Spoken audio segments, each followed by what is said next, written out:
Savage. We're back at it once again, joined by my co-host. Go ahead, introduce yourself, buddy. Ladies and gentlemen, it is me, SG3. How y'all doing tonight? And with that, we're back at it. Let the show begin. And tonight, it's all about wrestling news, rumors, and whatever. Like Cody Rhodes likes to say. What do you want to talk about? Exactly. So it's any comments tonight, any discussions, any ideas, Any rumors you hear? yeah, or Drop it in the chat. shout in the chat. So if you guys want to troll, hey, you're more than welcome. We appreciate all comments. Yep. And that being said, let's get into the news. And let's start off with The Undertaker says he won't be renewing his contract once it expires for his podcast 6 Feet Under. Ooh. So that is kind of interesting to say. So this was a quote when Chris Van Fleet asked The Undertaker if he enjoys his podcast time, his hosts, and, you know, the time that he does and all. Undertaker's like, yeah, but this was his quote basically. No, not at all. No, I mean, Fanatics is actually one of my sponsors, but I almost rather go to the dentist and pull a tooth than to do a podcast, he stated. See, ain't nobody want to go to the dentist. Let me stop you right there. When a man, anybody, not even a man, anybody says they rather go to the dentist and pull a tooth and do a damn podcast, that means he has a lot of hate for what he does there. No, we're probably talking months. When he was asked how long you have left, he says, we're probably talking months. I think, yeah, when this contract rolls out, I don't think we'll be renewing. That being said, he started this podcast not originally branded with WWE. No, he did not. He started it with his former co-host, Matt. And then eventually they recorded a bunch of independent episodes together when they first started a couple of years back, which featured guests like Kane, Maven, The Godfather, and etc. But then last year, 6 Feet Under was acquired from WWE as part of company's podcast partnership with Fanatics, along with other shows like What Do You Like to Talk About? Your favorite with Cody Rhodes, 100%. and What's Your Story? Another one of your favorites with Stephanie McMahon. 100%, brother. You know all my podcasts. Yep, and now you can find that all on the WWE Radio, which was former Busted Open Radio, guys, by the way.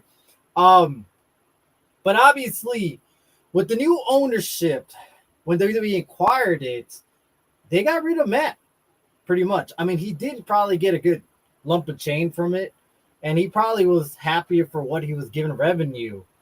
But when they interviewed him, he wasn't very happy about it. He understand what Taker was coming from at that point. But at the same time, you could tell it bothered him a bit. But, you know, life goes on. Yeah. And with the new partnership, brought in major changes to his podcast. I really did. One of the podcast hosts now was his wife, and we all know her as Michelle McCool, quote-unquote WWE Hall of Famer. Uh-huh. And that came with a lot of controversial issues with fans, even to this day. Yeah, there's a lot of fans who don't like that. They don't like that at all. So, you know, it's not the fact that, you know, Michelle McCool is, you know, podcasting. It's the fact that she took over the show, basically, and made her about herself. As you could tell, it's mostly about Michelle McCool and her time in WWE. In her opinion, she cuts in a lot. She interferes with the show.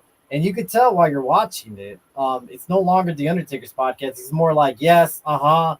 And she refers to herself as some sort of like great women's champion, which wasn't the case back then. It really wasn't. I mean, there's a lot more women wrestlers that I would categorize over her. I don't think she even breaks my top 20. She doesn't even break my top 30, dude. There was a lot of women wrestlers, especially in the 90s. With that being said, yeah, nobody liked the change. And actually, believe it or not, The Undertaker addressed this not too long ago. and said that no, my wife isn't taking over the podcast. It's equal partnership. You had to address the fans. When you address the fans, that means you're letting things get to you, which means there might be some truth to this. And with that being said, him quitting, you could tell that he had enough of this. He has enough of the negativity that fans give him due to the fact that he had his wife basically take over his co-host duty.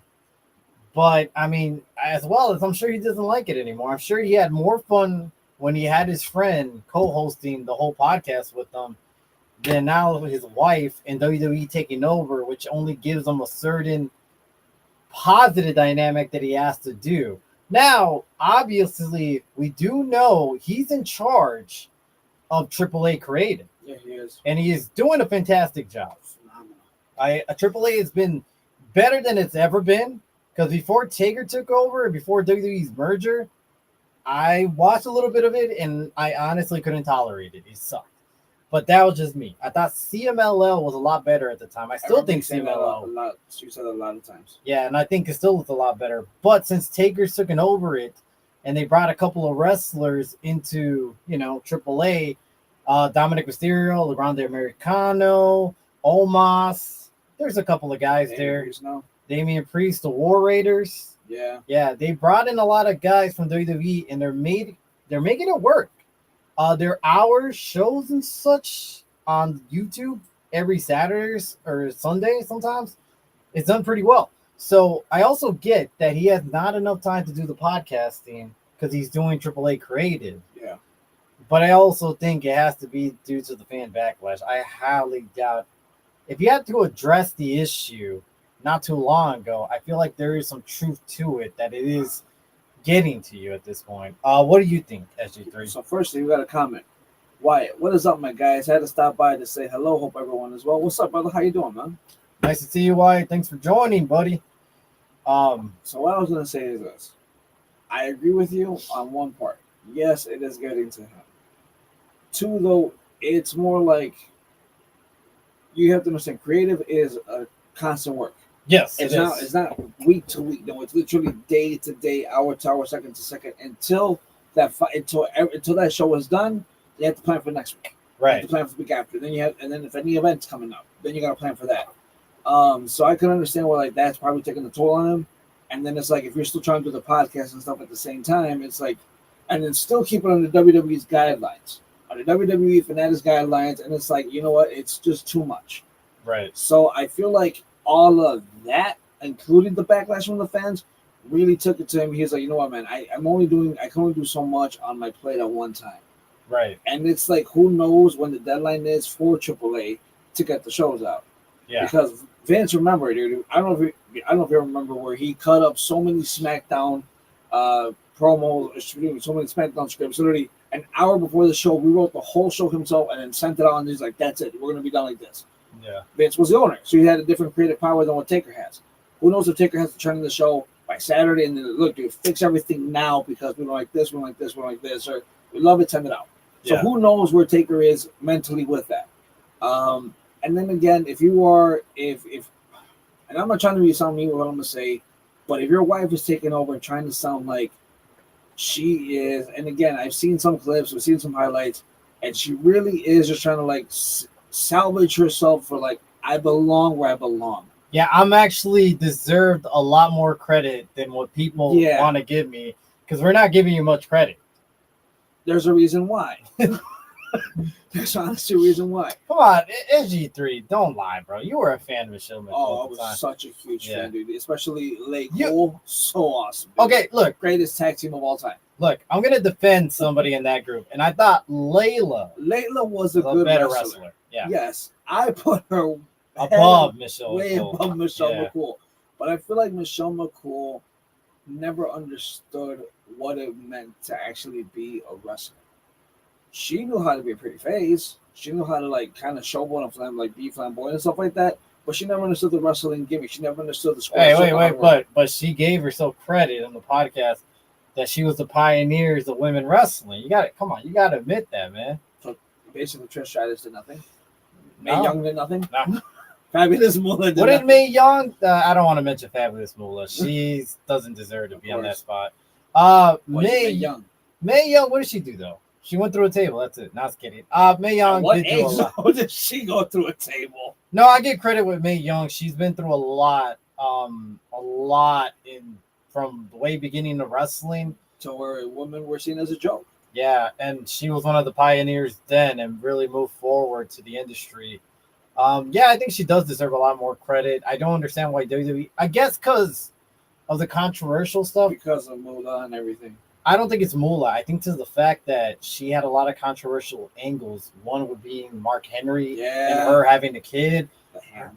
The hand, her going through tables, her getting beat up by guys. It's just there's a lot of controversy that I think WWE likes to get away from that, and they don't want to bring any of that stuff in. But regardless, let's get back to the point. The point being is this: I think Taker had enough. I think Taker no longer is into this whole podcasting. I feel like he wasn't really well invested when WWE took over and bought them out. And he told his co-host, sorry, buddy, but it just was best for business at the time, which means what's best for my marriage. Because my wife wants to be somebody, even though nobody sees her that way. And honestly, dude, I was just going to add the last point. That conversation, like fans talking about you, ABCDFG, you as a person, you could go ahead and you as the wife could go ahead and talk about it like, oh, you guys just don't give me enough credit. I was this, I was this, I was this. You know, go ahead, fill out your whole fucking resume. That's fine. Go ahead. At the end of the day, though, it's like Undertaker's like, dude, you had to be on the show because you're a Hall of Famer. You're a Hall of Famer, right? Basically, but you're not there. Like you never understood the project. You never understood the gimmick. Excuse me. At this point, it's like I could see that also having a rift in his marriage. So that probably caused more stress than what he has right now. That's why I feel like he's like, I just rather have my teeth pulled than actually have to do another show. Yeah, and you already know, you and I know that podcasting isn't easy in general. No. And I'm sure he has people to do, the thumbnails, the topics, but at the same time, he has to do his research. He has to have his knowledge ready and get ready for anything. And not only that, but it's hard to say anything where you're very popular. And when you say the wrong things, it's all over social media in the snap of a finger, that quick, that easy. And he has said some controversial stuff, as well as he has his issues trying not to acknowledge CMLL, which was a topic when he brought his guest Rey Mysterio on one time, and when he mentioned how Rey mentioned his past about what promotion he wrestled for, and he mentioned CMLL, which he's like, I don't know that company. And there's a reason why he said that, because CMLL is AAA's top competition. So in general, there's a lot of things he cannot avoid, and he doesn't want to deal with the drama. And I think this is not for him. I don't think it ever was for him. I think he was doing great when his co-host basically took over that role of hosting. He wasn't really a co-host. He was more of the host. Yeah. I'm sure he did the harder parts where Taker just had to be there and give out the truth that we all wanted to hear. Yeah. Before it got taken over by WWE The Machine, and as well as Michelle McCool. Do you see him eventually coming back to podcasting? No. Maybe in the future? Or you think he's one and done? I think he's one and done. I mean, if you get to the point where you're saying, dude, you both work a job. Right. You've been to your job, and let's put it, would you go back to the job if you sit here and say, I'd rather have my teeth pulled than come back here? I don't know. Good question. Some people say that now, and some people change their hearts later on. I mean, if you need money because it's like you have nothing else, then yeah, but Undertaker's really well off. Yep. So question again, would you go back? Yeah, at this point, only time will tell. But I think it's only, he said a couple of months. So by maybe the beginning of next year, I think by December. Could be, who knows? But we only got a couple of months left. So enjoy what you can. If you enjoy Michelle McCool, enjoy what she can. I feel like she'll take over the duties of 6 Feet Under. I hope she rebranded at least. Please do, because you're going to butcher the Undertaker's legacy so fast. Well, I want to say his legacy, but his podcasting legacy at least. You know how a lot of people, they formulate the two and stuff like that. I think Taker will be fine. Taker's doing a lot of great stuff in AAA, and I doubt that's going to connect with it. So that being said, the good part of all this positivity is that Undertaker actually he announced that his daughter is actually his youngest daughter between Michelle McCool and him is actually interested in wrestling and taking up wrestling moves. She says she's training in the ring. She has done the old school Mm-hmm. variation of her own style where she does a little bit of the flippy stuff on top of it. Okay. So she's very interested in getting into wrestling herself. And hey, that could be a good thing. You never know. I mean, second generation wrestlers do well, third generation wrestlers do well. Randy Orton. It doesn't matter. In the end of the day, man, we got to bring in people's family that want to wrestle should be welcome into the company. Not too long ago, we had CJ Styles Yeah. doing his first match, and I heard nothing but positive things. Luke Gallows' son, Yeah. as well, has gone into the business, so it's nice to see when second generation, third generation superstars come into the business. Pretty soon, we'll probably see a fourth generation. You'll never Yeah. know. But regardless, that's some positive news coming out of that. Overall, we're just gonna have to see how it goes in a couple more months and see what Undertaker does. Maybe he says that now, and maybe who knows, he'll renew it for another 2 years. We'll never know. Maybe he decides to like, hey, you know what? I think I could do this podcast thing. Wink, wink. Meaning, someone convinces them in the background to stay a little I longer. hear that fat picture. Yep. Alrighty, guys. And with that being said, we do have some news, and that is the Beast, the Conqueror. What more can you say about this guy?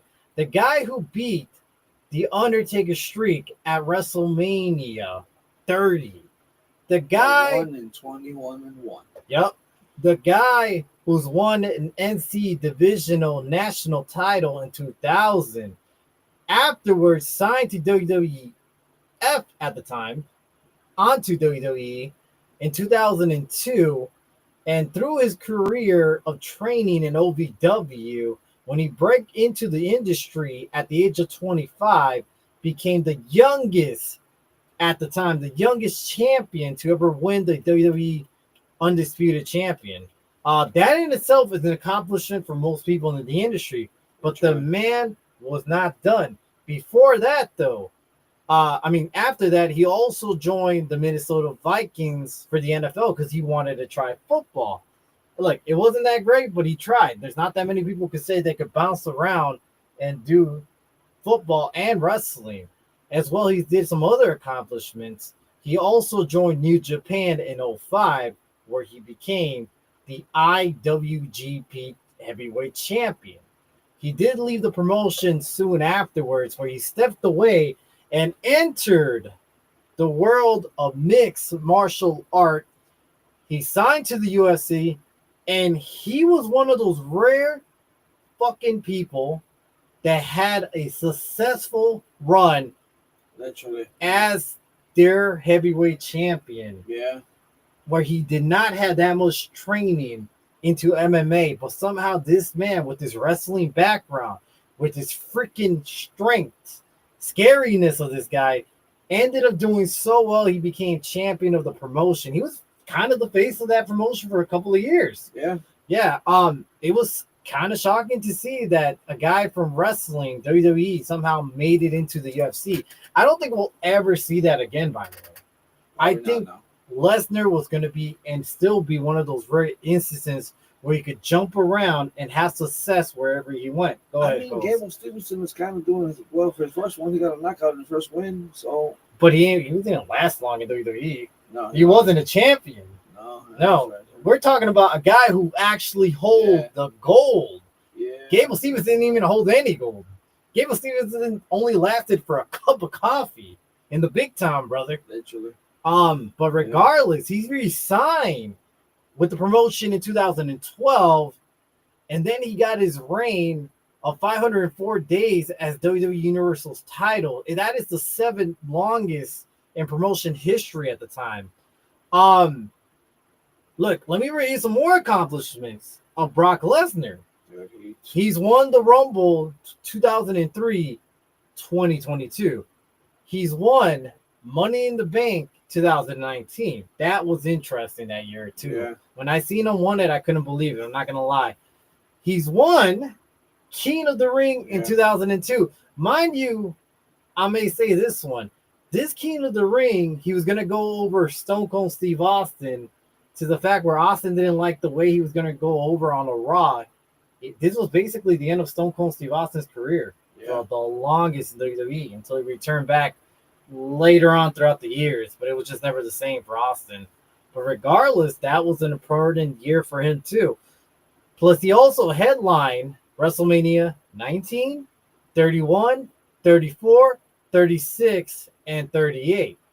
SummerSlam was a big year for him where people don't realize. That's true. He's been at 2002, 2012, 14, 15, 16, 18, 19, and 22. And recently he headlined to SummerSlam 2026, where obviously he had his last match with Oba Femi, where he put over Oba. And we all think you already announced it, so it has to be done. This will be his last match going out and doing the job for Oba Femi. Yeah, and we knew it was going to be a long match, but it was a decent match for what it was. It had some good spots. Brock took some crazy bumps. The man was ready when he came in with his old elbow pads. Yeah, I was like, this man has elbow pads, so that means some shit is about to get fucked up. With that being said, SG3, I know you watched a little bit of the stuff going on that day. Were you shocked to the fact that he came back with the mic, went into the ring, and basically give Oba Femi his props, his flowers, and said that this guy's reign of terror is starting now. I'm done. He's the man for the next few years. Give it up for Oba Femi. And not only that, but there's been reports that was never in the script.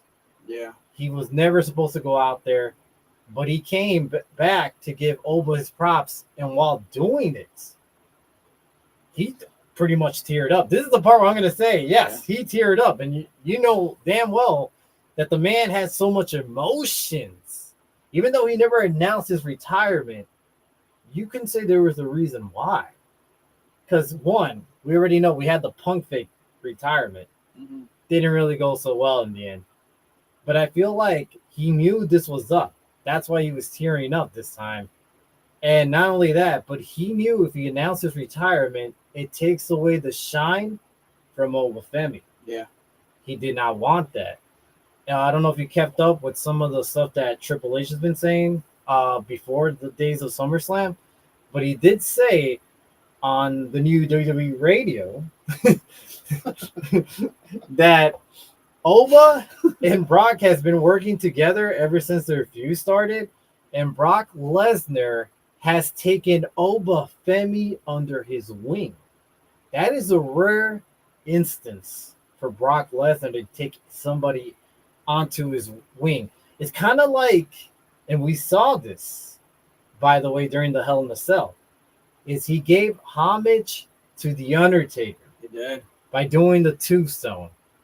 And that was homage to him because Taker basically gave him the nod, gave him his blessing, brought him into the business, helped him out. Not brought him in, but helped him out into the business. And now he wanted to return the favor in the last couple of months and put the next person he thought was meant for this line. With that being said, your thoughts about all this? First, we got a comment. Analia Azul. Hey guys, hey baby, how are you? Thank you for joining. That's my honey. Thank you for joining. Thank you for commenting. We appreciate it. Brother, I'm gonna tell you something, dude. I'm wearing the Brock shirt because it was an animal. Honestly, that Reiki was an animal. He was a beast. He was a monster. Again, you listed all his accolades. You listed everything that he did. The resume is fucking goes forever. I still sometimes go back to get goosebumps at 2012 return. Still to this day creates so much goosebumps to me. But what I thought honestly was, I was reading a couple stories about Brock from people backstage who said he's taking people under his wing, like giving them coaching before, when they came into Gorilla, or when they, from the wrestling, like, hey, do this, do that, next time do this, stuff like that. And I think with Roxanne, something about Seth, with Cody as well. Like there's certain things, like he's been a giver, he's been a leader, he's been a lot of things in that locker room. So it's like, you know what, man, I think it's more of when he thinks of you, yeah, because Brock is picky. yeah, right. Brock picky. is very picky. If he doesn't like you, he'll let you know that. Just ask Chris Jericho. Ask certain guys that he got into a fight. Ambrose. Dean Ambrose, Chris Jericho. The list goes on. There's more. What's his name? Matt Riddle. Yeah. Yeah, there's a lot of guys. He's very picky. But when he gives you the nod, he's into the match. And I know we had a discussion. I was live streaming, and he said he doesn't really put too many people over. I'm like, he doesn't put over necessarily for the win, but he has given kind of like, I have to sell myself, look like I'm going to get beat up. And when he does it well, believe it or not. Yeah, he does. Fantastic. Take Daniel Bryan, for instance, his matchup. He was selling a lot of his moves like hell, and he made it seem like he barely escaped that match towards the end. Yeah, which was a great nod of Bryan himself, and that shows you how much respect he had for him. Another guy, your boy Samoa Joe. Same thing. He gave him the nod. He looked like he barely escaped. And he gave him the nod like, I just escaped. You almost kicked my ass, but you didn't. Another guy, AJ Styles. Yeah. And the list goes on, man. So when he chooses you and he sells for you, it's huge. It's huge, man. It's a huge win. Even if you don't win, he still does those duties and he likes you enough. And that in itself should feel like you're honored. The highest honored. But dude, the emotions were high though. The emotions were high. I mean, you could even tell like Oba didn't know. Oh, you could tell that whole moment wasn't scripted. He's like, "Hey, Oba, come back in. Come back here, Oba." Oba was like, "What the hell's going on?" Like he was surprised himself. Even Paul Heyman was like, "What are you doing? Like, I'm not. Like, this wasn't part of the whole show." And he said, "This is the past. This is the future." Exactly. That's when it's like even Oba was like, "Oh shit! Like you're giving me like you're passing the torch to me." Right. I feel honored. I feel like it's freaking amazing the fact that this that this is basically going on to me right now. Like this is given to me. Mm-hmm. So he's gonna go far with it. You know, you just got a blessing from a beast, an animal. And you know what? Honestly, I think I was semi right. Because I haven't told anyone this, but I thought that when he did the extra WrestleMania, it wasn't the fact of him retiring, but it was more like, this is my last WrestleMania I'm ever going to do. And we took it as retirement. And the next day, even Paul Heyman, what he said, like, that didn't help. Well, but I feel like, him, and I mean, you know what? Because if you look at it, Taker did the same thing. Undertaker did the same thing. Remember the year that he lost to Roman, where he took off his gloves, put it in, and then me and you sat here, we were watching it like, dude, this is the end. And he comes back later like, wait, what the hell? But he just retired. I get what you're saying. The thing is, though, when you put your gloves and boots, wrestling, though, that's traditionally like, I'm done. Yeah. Yeah. And I think necessarily for Taker, he wanted to be done, but you had Vince who would push him to do a couple more matches. And I feel at this point with Brock, it was like, dude, you were supposed to retire at SummerSlam. Not right now. I'm going to just tell you this. I'm going to give you a little quick theory and we can go back on Brock Lesnar. Well, this does belong into Brock Lesnar's category. So here's the thing. I think he did that to prove a point to create him. Because we were hearing the rumors. We saw when Gunther and Paul Heyman had a little bit of like alliance for a bit. Remember that? Yeah. And we saw where Paul thanked Gunther. And Gunther's like, don't thank me now. You owe me a favor. Yeah. I'm going to collect that favor when I need to. I feel like the whole original plan was going to be Gunther versus Brock Lesnar at SummerSlam, where once again Gunther retires another legend.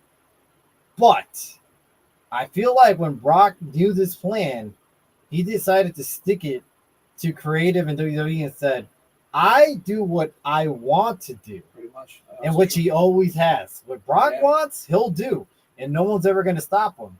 So he decided I'm going to call retirement. That's it. I'm not going to face Gunther. I don't want to face that guy. Like, it doesn't make any sense. I'm just going to retire. So he called their bluff. They didn't believe it. He retired. They told him, look, let's go somewhere else. Can you retire to Minnesota, your home state? He probably agreed to it. But he probably wanted over. Yeah, he wanted Oba, but at the time they already were in deep waters with the retirement. That's why Heyman stuck with the whole he's still retired type of thing. I just think that he did not like creative and he did not want to sell for Gunther. At this point, Yeah. the way creative is with Gunther, I don't blame him. But regardless, the man did a lot of accomplishments. I'm sure you saw where John Cena, guys like Cena, Cody, and even Roman Reigns, one of his greatest rivals, by the way, Honestly. gave him props and said he is probably going to go down as the greatest of all time. And look, despite the allegations, despite how you feel about him outside the ring, me reading those accomplishments from him, telling you that this man is going to be one of the rare fucking people in wrestling that was able to go from amateur wrestling, one of the best amateur wrestlings during that time, to football. And not in that order, by the way. To football, to wrestling, to UFC becoming their champion as well, back to wrestling. And a quick finish to him. I think he did in 4 fights or something like that. Yeah, I don't count those. And back to wrestling, where he headlined and became the top dog once again and defeated The Undertaker's streak, one of the greatest streak that it would ever live. Taker gave him the nod. He defeated it. And the accomplishment that this man has done in his career, I don't ever think nobody, and I mean nobody, is ever going to come close to that. Mm-hmm. And honestly, I don't think before this, nobody had this man in their top 10, their top 5. But if you could actually make a really good case why he could go down as Mount Rushmore's greatest wrestler of all time, if you really think about it. Now that's up to you. And that is up to your, interpretation of that. But honestly, looking at it now, I could definitely say that I think, despite how I may feel about him outside the ring, he is probably in my top 10. And yeah, for accolades, yeah. Yeah. And I really do think that he does shine. And when the man wants to, he could cut a promo. And we seen that. We saw that too that night. Yeah. How he cut that promo for Oba Femi was still really good without a Paul Heyman mouthpiece. How do you feel about that? That being said, I'll tell you this, honestly, dude. With accolades and everything, Brock has always been that guy. right? Again, allegations aside and everything, just what he did in the square circle was phenomenal. It was beautiful. You put on a lot of matches. You put on a lot of just fantastic brawls here and there. I remember when he came back. Hell, I remember when he came back and he had that interview, like the backstage interview, where he was like, "Look, man, John Cena is the guy because I left." Mm-hmm. And he's like, "I'm gonna show you guys the fact of like, if I hadn't left, John Cena would be carrying my bags into the arena. John Cena will not be who he is. He was because I left. It wasn't because Austin left. It wasn't because Rock wouldn't know. It's because I left." And it's like, some people took it as cocky, but you see him, you look at all the accolades he has, you look at everything he's done, and it's like, you know what? He's right. Fuck, like, damn, everything that he did, like, he squashed Cena at SummerSlam 14 or 16, I think it was 16 that year, where he just destroyed him by just suplex after suplex after suplex. And it was just like, dude, Brock made Cena look like paperweight.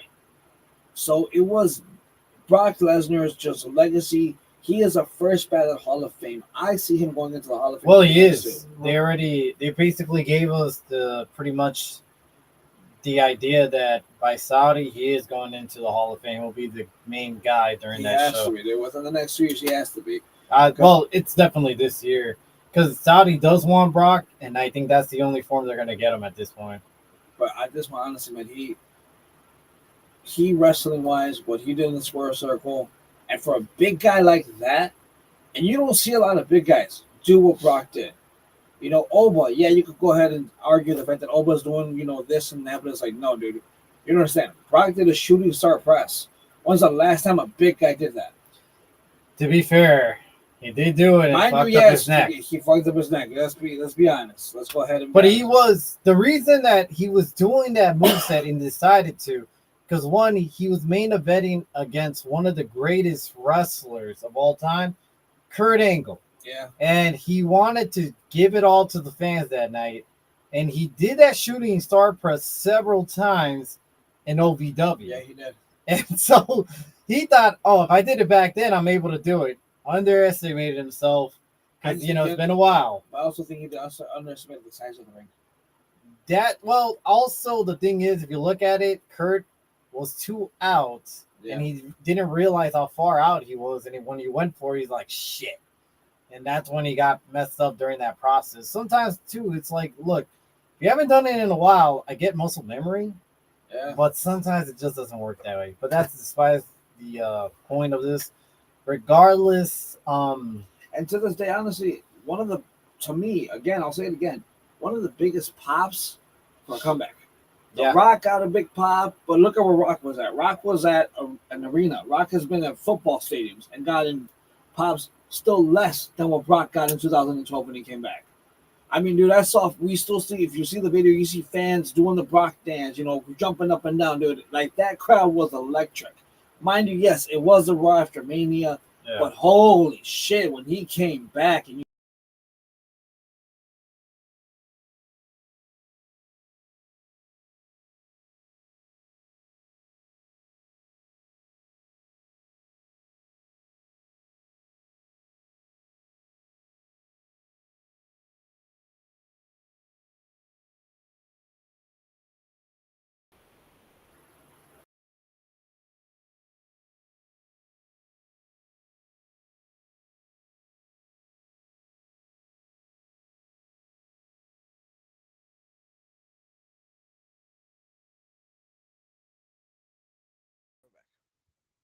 alrighty.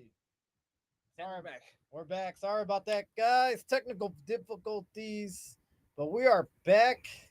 So, like I said, bro, things will never be the same now that Brock is out of the game. But on to the new legacy to be made. And there's a couple of guys out there. One, the nod is Obafemi. Two, Braun Breaker. Hold up. Okay, now we're back. Okay. There's a couple of guys, like I said, on to the new legacy that Brock basically made the way for. Because in the end of the day, he made the way for new guys, new big guys who have a lot of speed. One would be Obafemi. We have Braun Breaker. Mm-hmm. We also have Bronson Reed. And the list will go on forever. And Brock paved the way for a lot of these guys to go out there and wrestle.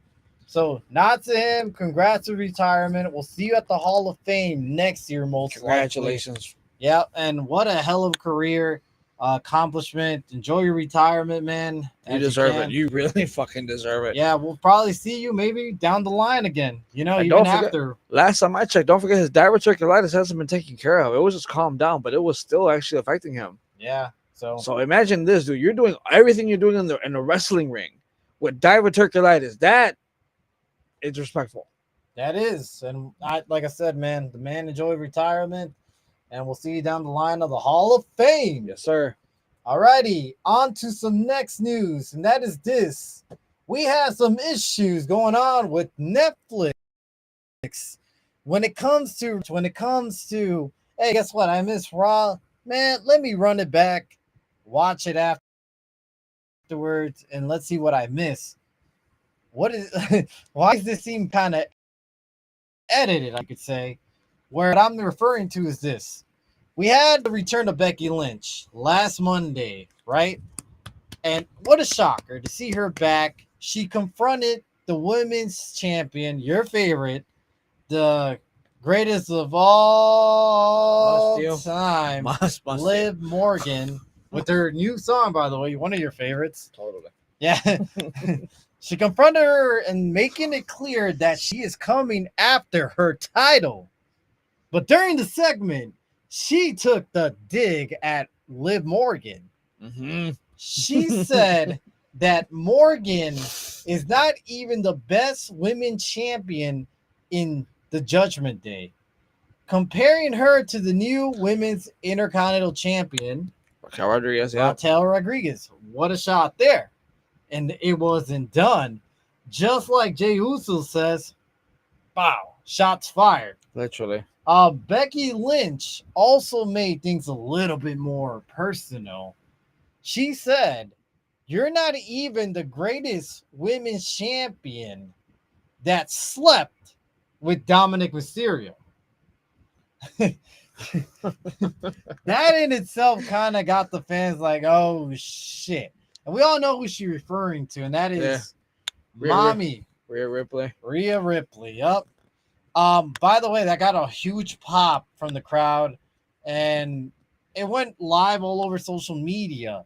But fans were quick to point out that when they rewatched it on Netflix, they quietly removed that segment on the Raw replay and edited it out, basically. So they immediately cut it to Stephanie Vaquer's return. By the way, it was nice to see Stephanie back into Raw as well.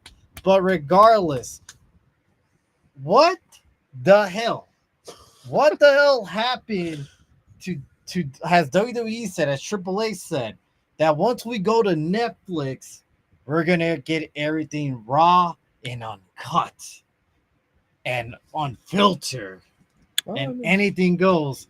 This doesn't seem raw, unfiltered, uncut, and anything goes. I mean, so he's like a president. Let's be honest, like a president. And why am I saying that? Because don't forget, I mean, he's right. It is raw. It is uncut. It is unfiltered when it's live. He never told you. Technically, if you think about it, he never said when all of that's supposed to stop. What do you mean? He said raw, uncut, unfiltered. He's right. When he went to Netflix, that means on the replays we're able to get what was given to us live. Did he say that though? He said, regardless. Did he say that? Netflix, I get that, but did he when say you're on that Netflix, though? if I'm paying for a Netflix subscription and WWE sold their soul to Netflix, I expect that. We all expect that. A lot of the fans do. And yes, we do. We're mad about it. Because if you rewatch Raw, you would see that and you'll be like, what the fuck just happened? Of course. Where is that? So, no, I do not have Triple H back. I know he's your papa. That's what you call him, Papa H. Papa H, man. But no, I do not support him on this. Because when we had concerns. And throughout the year with Netflix, we've been getting commercials. More commercials. And now we're getting edited stuff out. Now, by the way, that wasn't the only thing.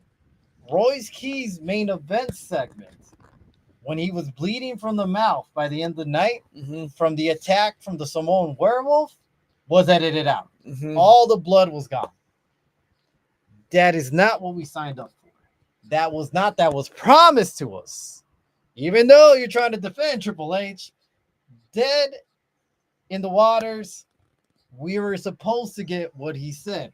Raw, unfiltered, and all that. By the way, it's not been that way. We barely got in instances. Barely. But if I'm going to be true, I feel like the other promotion across the pond does better with unfiltered. A lot. I mean, they just did a switch, a hidden blade on barbed wire. Exactly. And my point is, though, it's just that we're getting sick and tired of Netflix coming in and editing stuff out to fit their family-oriented description of a network. And I don't know. I really don't understand if it's really that family-oriented. But we'll leave it alone. No, they're heavily family-oriented. Yeah, there's just some shows that are out there that I'm like, okay. But they're not. I don't think they're like really promoting those shows. No, they're not. No. So my point is, you can put anything on the content, but at the end of the day, Raw is one of their flagship shows. Yeah. Just like Stranger Things, just like, I don't know. That's all I know from Netflix. I do not watch Netflix besides Raw and Stranger Things. That's all I know. But regardless, they're flagship shows, and it was promised things here and there. It was supposed to be closer to Attitude Era. That's what the big hype was. Or at least a little bit TV 14. But we haven't gotten it yet. So have we not gotten it on the replay or on the live segment? Do you think it's on the live segment? Well, here's the funny part, because it's not on the You're gonna Netflix tell me- replay. Hold on, it's not on the Netflix replay, but it's on the YouTube replay. But we're not on the Netflix. We're prominent when it went to Netflix, it was gonna happen. That's what it was said. When it went into Netflix, we're gonna be promised that way. And ever since then, So hold on, wait. Let me just go ahead and ask you a real quick question before we continue this conversation. You actually believed it? not the point. Hold on, Not wait. No, the you point. actually believed it? Not the point. Okay, I'll take that as a yes. No, not the point. It Oh. doesn't matter if you believe it or not. The thing is, when you're said something, you stick by and you stick it to the corporation that promised you something instead of bending over and defending the company. Yes, regardless, they said it, it came out of their mouth. It's like they promise you the product's going to get better. It doesn't matter if we believe it or not. Once they say it, we have to stick it to them when promises are broken, or else who's going to hold them accountable? Okay, so let's go back to this one. Then also didn't they say the same thing with ESPN when they came in? About our own raw filter and all that? No, they say we're gonna show them what it's really like, this and that. Remember the promo Triple H cut for WrestlePalooza? Remember that one? He came in, he was like, "We are WWE, we are here, we're gonna show them what it's like," and and went all off. He never said anything though. He may have gone because remember, don't forget, ESPN is owned by Mickey Mouse. No, but he never said anything that was the extent of on Raw, unfiltered, like Because Netflix. again, don't forget, ESPN is owned by Mickey Mouse, so you can't say that stuff with Mickey Mouse. But that's not the point, though. The point is that he never said the exact same thing as with ESPN, like he did with Raw on Netflix. The whole time, we already knew that was a promo on live air. When he talked about all this, it wasn't on air. It was on the press conference. There's a whole different feel there. So when he went cutting his promo, we knew that was just him being on the game territory, on his, I'm the game and not this and that. The game. But he was on the press conference, and he did promises that, and regardless, he hasn't delivered it. Not only that, but are you happy that you're getting edited out stuff if you miss out Raw? I mean, it sucks. If you miss out Raw, it sucks. Because yes, you're getting unedited, and you have to now go either to social media or to YouTube to catch it. Because again, like I said, you can see it on the YouTube Shorts, the YouTube videos. It actually does have the unedited version of everything. So you're telling me it's cool because I get to watch it on YouTube. I had to go my extra way to get on YouTube to watch it. If you heard my original comment, what I said was what you said. I literally said was it's not cool the fact that you have to. But you're saying like, because you have to, because you don't want to go through, well, if I missed it here, now I have to go on Instagram, so Facebook. You think, though, I know what you said. I think it's a long walk for you to see what was already promised to you. Yes, I do agree with you on that. So you think it was not us held accountable to WWE at that point for what they said on a press conference, not on a promo on WrestlePalooza, on a press conference about Netflix and WWE joining forces to get on Raw, uncut, unedited. Unedited is the key word there too, brother. Again, at this point, when it's live, it happens. But unedited is live. And don't forget, they did say we can go 45 minutes, we can go 3 hours, we can go an hour. Don't forget that they also did say that as well. But they did cut the time into less than 3 hours. Yes, it was before. So the point is, though, unedited. We got 2 comments. One, Jose Martinez 316 says, "Hey yo." Sorry, he says Wendy. Wendy, what's up, Jose? What up, Jose? Nick says, "Hey yo, what's up, brother? Long time no talk." I know, I haven't seen Nick in a while. I know. And then Nick says, "Back in the day, you only got it on cable. We're grateful we get it on social media." Look, I don't care where we get it from. My point is, like how me and Nick always my point is, each other on ideas. What? I said I like how me and Nick almost agree with each other on ideas. Yeah, I mean that's on you guys. Regardless, I don't care. When you're promised something unedited, what is unedited?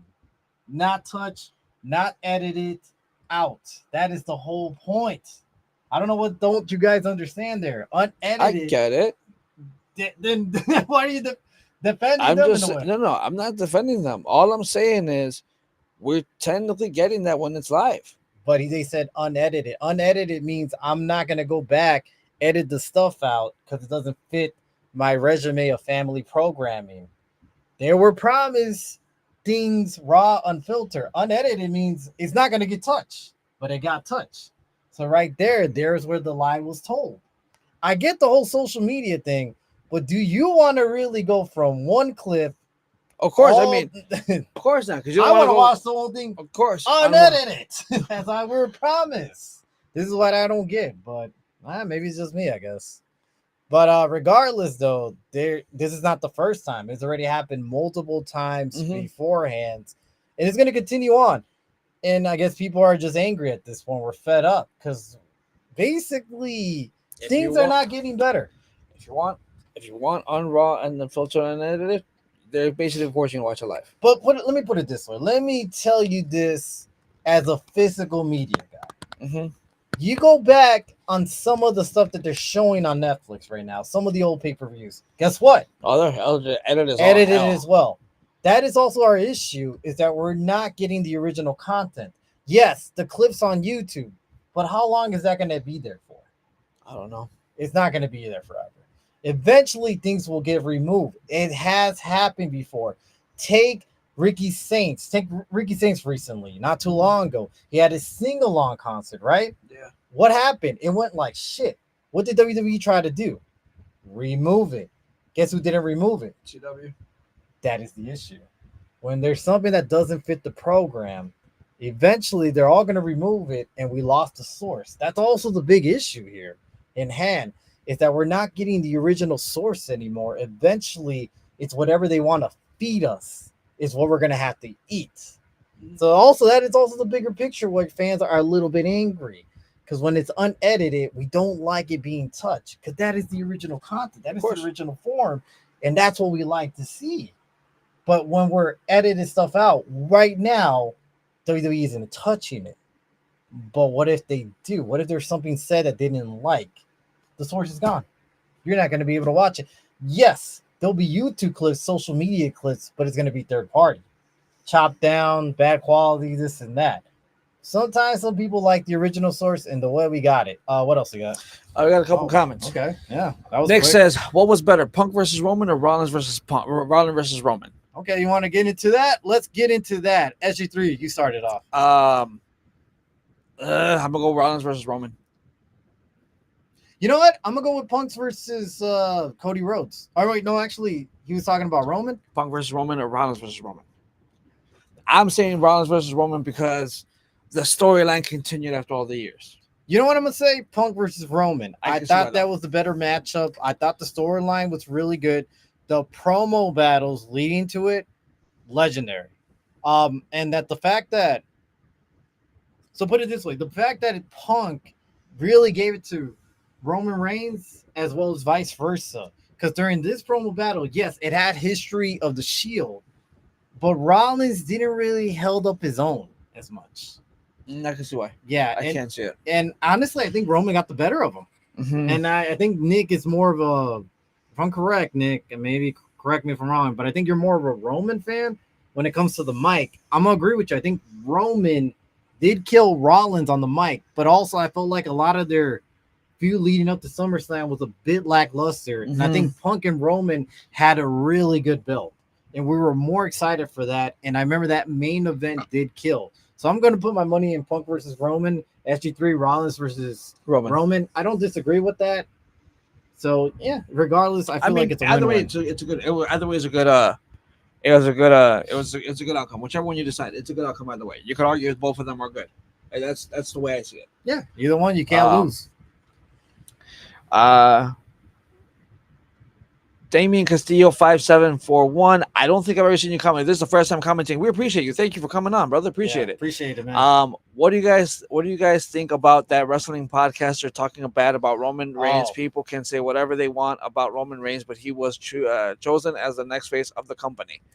I know what he's talking about. He's talking about Ric Flair's son-in-law, Conrad. Mm-hmm. Conrad Thompson did mention that he thinks Roman Reigns' hype is overrated. And I know he was talking about this. I forgot what podcast, but I seen that comment earlier. Um, what do I think? SG3, with you hearing about that right now, what would you say to that? What do you think? Do you think that Roman Reigns is overrated? That he shouldn't be the face of the company? Um, you do you agree with that statement at all? Let's put it that way. My personal opinion is I don't agree.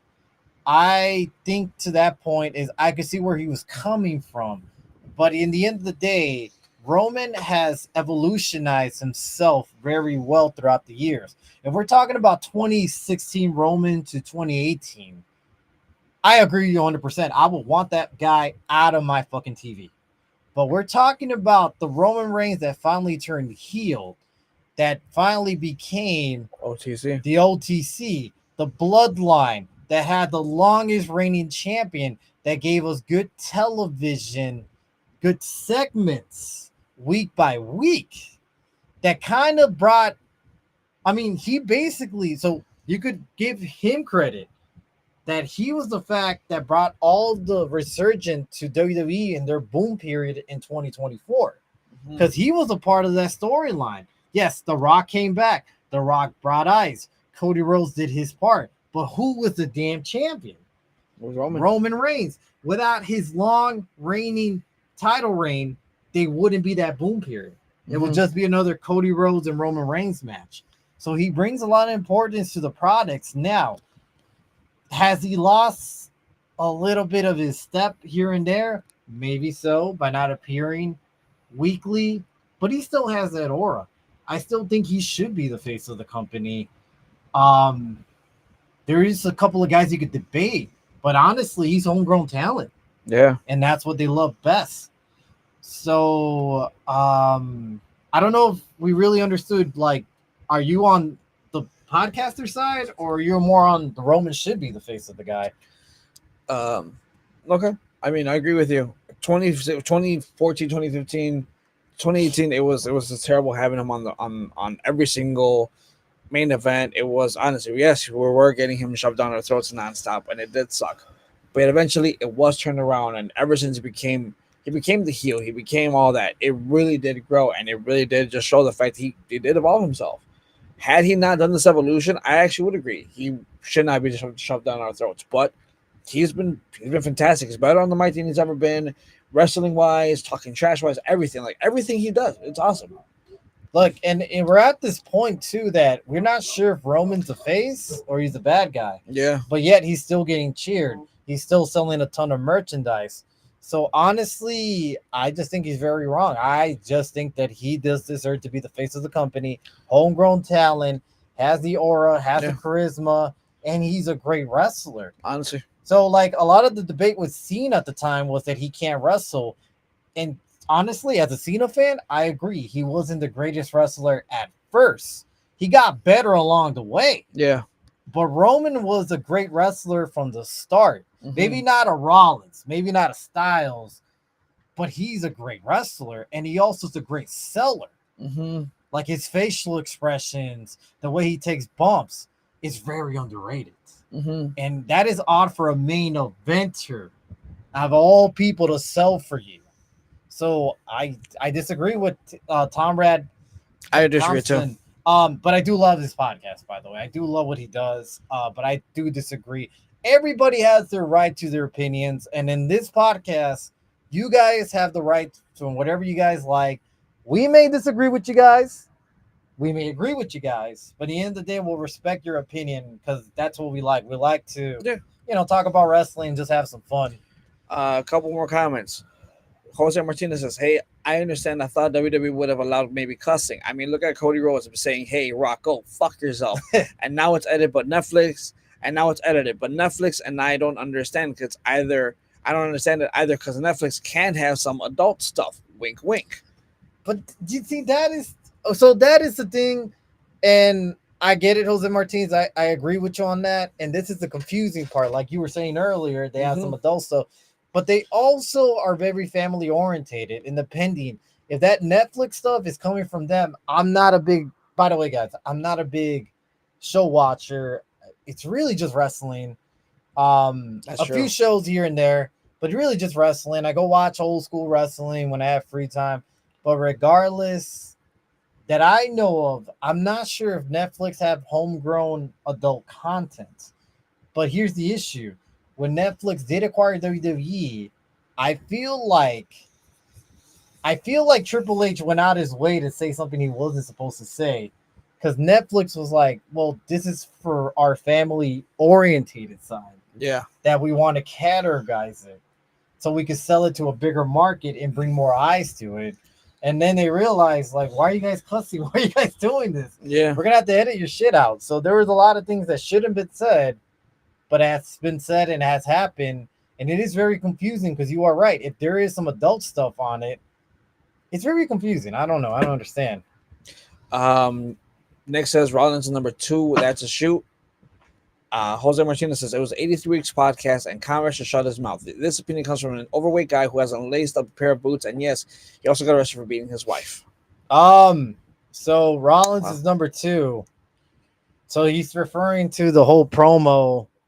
Did you really quick, SG3, when you watched that match, didn't you see Roman Reigns' expression when the referee only count 2? He was saying, like, in a way, it looked like he was saying, I'm number 1, he's number 2, but if he gets 3, then he beats me. Yeah. Yeah, you saw that, guys? I don't know. I thought that was kind of funny that was he actually. hilarious. I don't think a lot of people caught that. I remember rewatching it, and I'm like, oh, fuck, how did I miss that in the live stream? No, I caught it right away. Yeah, I thought that was hilarious, like the way he did it, and it just went over a lot of people's head at the time. But I think they deep dived it and saw that what he was saying afterwards. It was fucking crazy. And as far as that, yeah, did he get arrested for beating his wife? I have never seen it. I don't understand, but if he did, Now, curiosity, was that Ric Flair's? So that's Ric Flair's son-in-law. Was that Ric Flair's daughter that he beat up, or was that a previous marriage? If so, I'm just curious.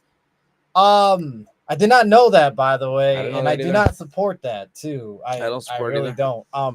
But regardless, it is crazy though. I don't understand if he said this comment to really stir up the pot.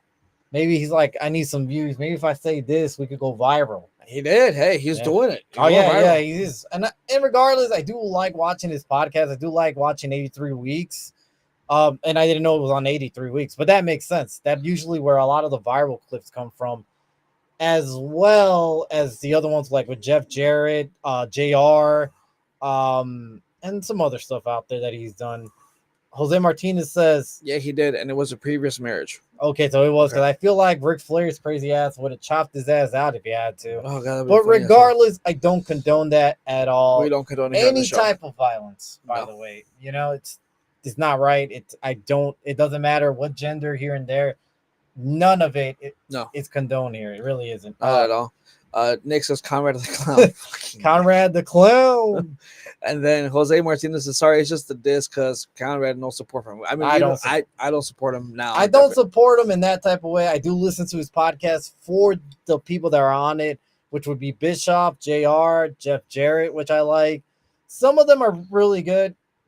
It's really just because of the people that are in it. Now, if it's Conrad himself, I'll be honest, I don't think I would watch it as much. No. Mm-hmm. So I get that. But that's crazy. I did not know that. Good questions, by the way, guys. Thanks for the comments there. We just got a couple of things to close out here. Okay. And one of them is this. Kairi Sane has gone out and talked about her release recently. And we got an update, because we were trying to figure out what's going on with Kairi, what happened to Kairi. And this is what she said recently. It was just it was just as much of a bolt out of the blue for me as it was for everyone else when she was asked what happened in her last couple of weeks and why she was released. That was the first statement, as she told Weekly Pro Wrestling, a prominent magazine in Japan. So what also she said was, I was appearing on Raw almost every single week without missing a beat, which I agree. And I was involved in storylines both inside and outside the ring. And I think we know what she's referring to. Yeah. The storyline was reaching a turning point where my character was about to explode into action. Remember that, guys. And I had building up frustration and holding back for so long. I was finally at the stage where I thought, now I can unleash my true potential. So getting released right at the moment was a huge shock, and I laughed at that because that is something that, of course, WWE would do. And we know what she's talking about. She's referring to Asuka versus Io Sky. Yep. With the conclusion of eventually Kairi Sane choosing to turn against her former mentor and finally exploding. And before all that got to that point, bam, chop, you're released, you're out of here. What the hell just happened? We all were frustrated with the direction that WWE went for.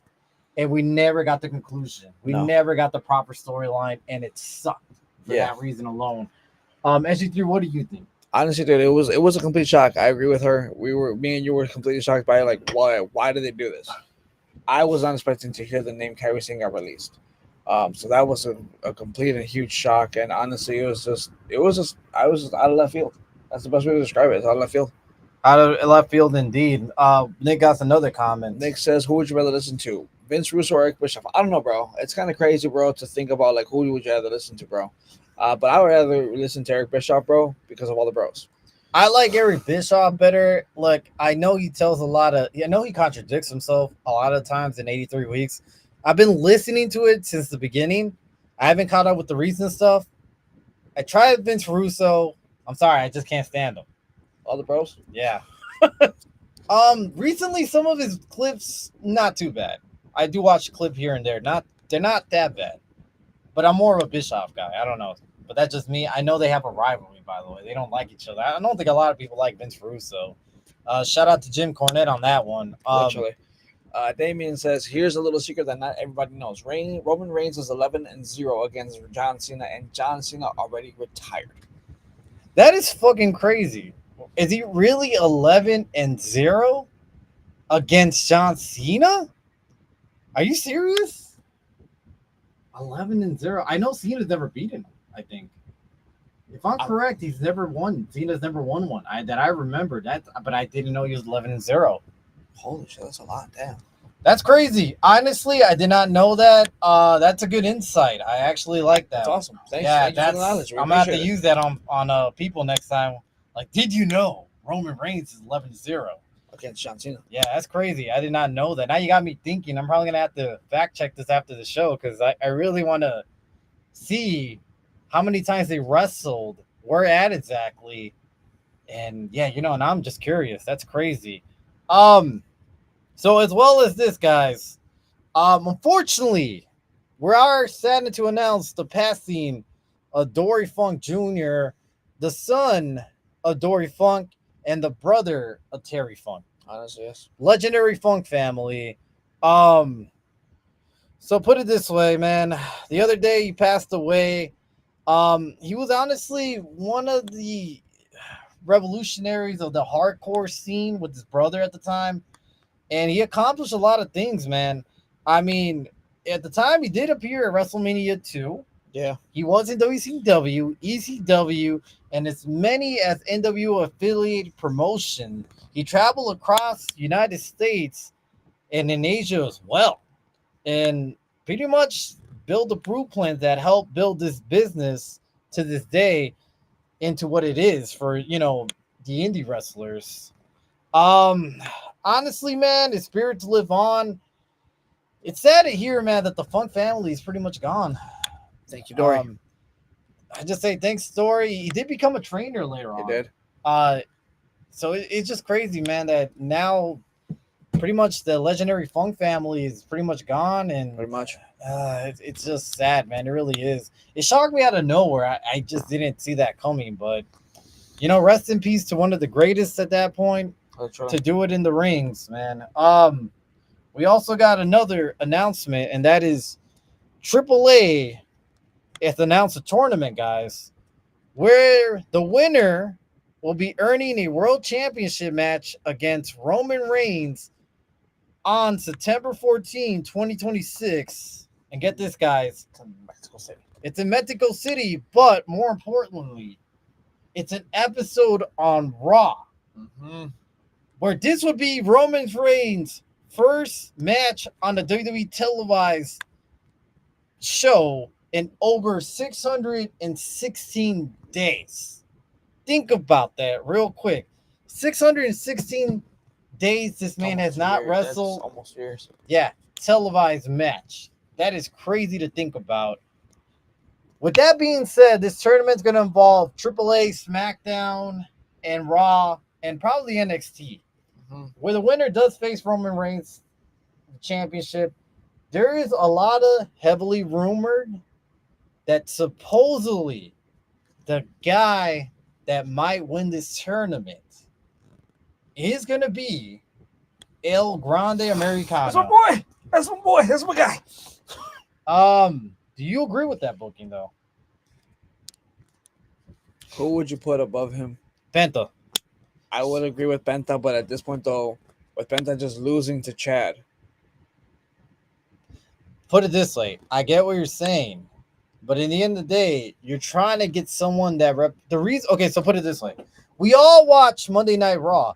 We all watch after Roman Reigns left onto Gorilla, he ran into Rey Mysterio. They had a little conversation where Rey's like, I'm the manager of AAA. Roman says, yes, let's go for a walk.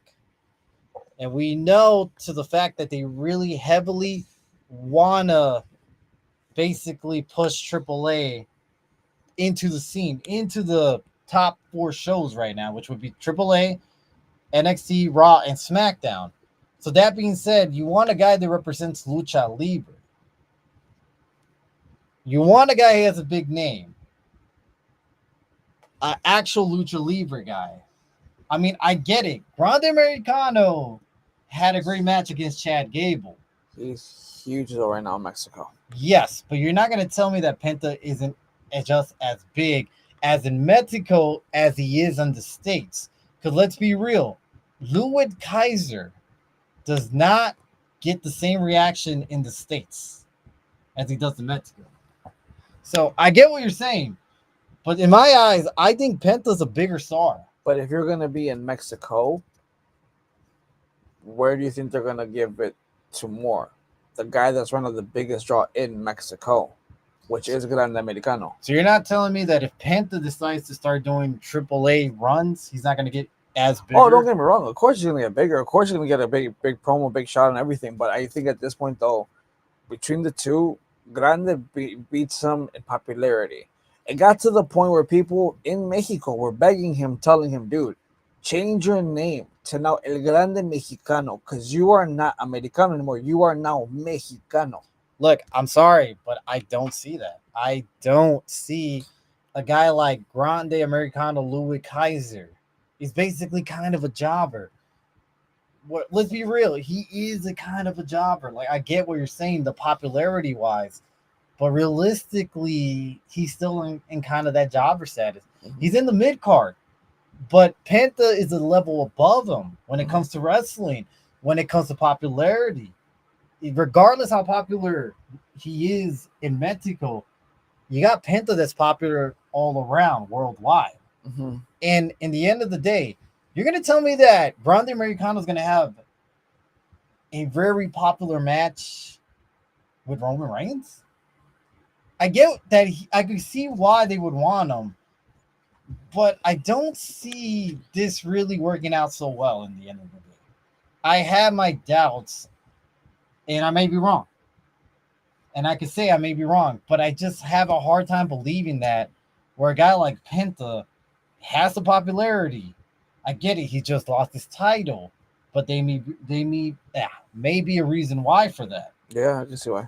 And at that point, he also has a wrestling skills, and I feel like him versus Roman Reigns will make a little bit more interesting matchup for the styles being, different overall. Where Grande Americano, I get it, the popularity, but are you telling me it's gonna really go well in the ring?